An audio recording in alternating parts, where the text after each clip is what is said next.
Trump's White House counsel will ensure that no conflicts of interest exist. And then in the story, it talks about how it says, quote, Donald Trump's soon-to-be chief of staff, Reince Priebus, said Sunday that the incoming White House counsel will be tasked with making sure there are no conflicts of interest with the real estate mogul's business empire. Trump met last week with 3 Indian business partners building property near Mumbai, the New York Times reported, and diplomats have been saying that at the Trump International Hotel in Washington, spending money in hopes that Trump will notice. This is something that we're going to have to potentially, I have a feeling, I could be wrong, but I have a feeling that this could end up being a major kind of issue throughout Trump's entire presidency, certainly through his first term. I see Democrats seizing on this and looking for somehow, some way to make it look like Donald Trump is selling favors for favors. You know, that he's doing favors for countries around the world using the presidency to help his Trump organization make money. That he'll be accused of that. Now, the reason that I say this is because if you think about it, now I'm not saying that Donald Trump would actually do that, and I don't think there's any evidence that he would do that, but I think that he'll be accused of this. And here's part of the challenge. We're really moving into uncharted territory here regarding Donald Trump, because in the history of America, we've never had a situation like this before. Donald Trump is the wealthiest president in the history of America.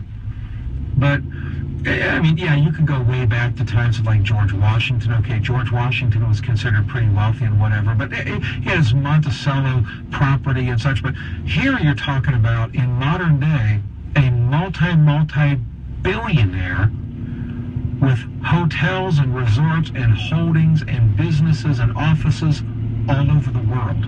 Not just here in the United States, but all over the world. This is who Donald Trump is.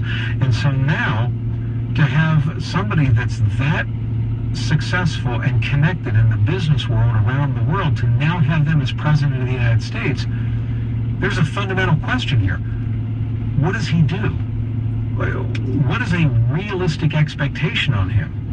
Because I think we can all agree that it would be very wrong, not to mention illegal, for Donald Trump to kind of sell the presidency, for Donald Trump to say to foreign companies, well, I'll tell you what, if you give my Trump organization this contract to build a resort in your country, then I'll go ahead and make this decision as president to give you the...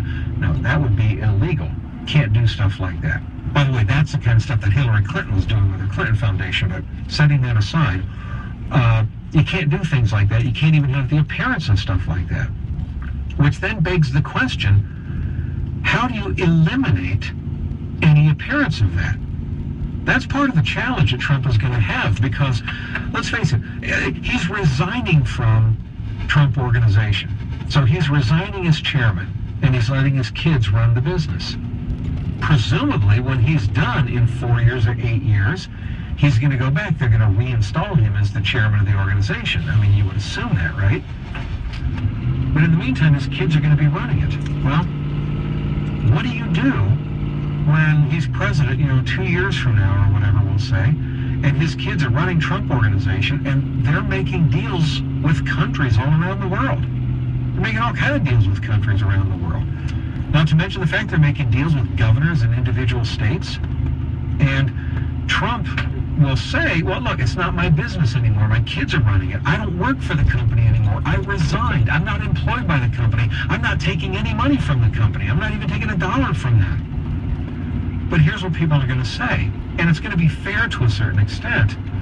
Okay, he doesn't work for Trump Organization, but come on, his kids are running it. So even though he's not directly connected, at a minimum, he's indirectly connected. And you know that the company is going to get given back to him when he finishes the presidency. So Democrats are going to be able to try to argue that Donald Trump's kids are making deals with governors as well as other foreign nations even making deals that will benefit Trump organization. And then if Donald Trump as president makes any deals favorable to those nations or favorable to even to those governors, then Democrats are going to say, aha, what a coincidence here that the government of India just agreed to a big lucrative contract with Donald Trump's kids to open up a resort in India. And what do you know? Donald Trump as president happened to agree and sign off on some trade deal with India that benefits India. And Democrats are going to say, see, he did that because of India's deal that they made with his kids. Now, Donald Trump can honestly say, no, that's not true. I would have made this deal with India no matter what. He can honestly say that. But Democrats are going to say, no, we don't think so. We think that you're doing this in trading favors. And how's Donald Trump going to be able to prove that he wasn't? The only way he can prove he wasn't is to not make deals with anybody as president. Well, you can't do that. Or to tell his kids, you're not allowed to make any deals with anybody. Just let the business go out of business. Well, you can't do that either. I mean, which then begs the question, what do people expect of Donald Trump? What are Democrats expecting of him? I think that some Democrats are going to be expecting that Donald Trump has to pretty much close down his business, liquidate it, and cause the Trump organization to cease to exist. That he has to liquidate his entire company. And then that begs the question, does he take it away from his kids too? I mean, is that the price you have to pay to be president? If you're a successful businessman, is not only do you have to close down your business, but you have to close it down for your children too and take it away from your children? That seems like an unfair price to make somebody pay to be president. So this is going to be, I think, a tough challenge for Donald Trump to handle. And that's why when the Democrats get control of the House and Senate, whatever that is, if it's 2018 or 2020, they're going to get it at some time. When they get control of the House and Senate, you watch, they're going to start launching, quote, criminal investigations into Donald Trump and the relationship between his children running Trump organization and him in the White House.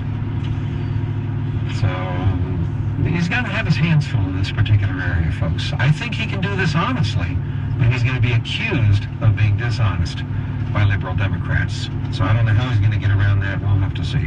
All right, you're listening to The Bob Dutko Show.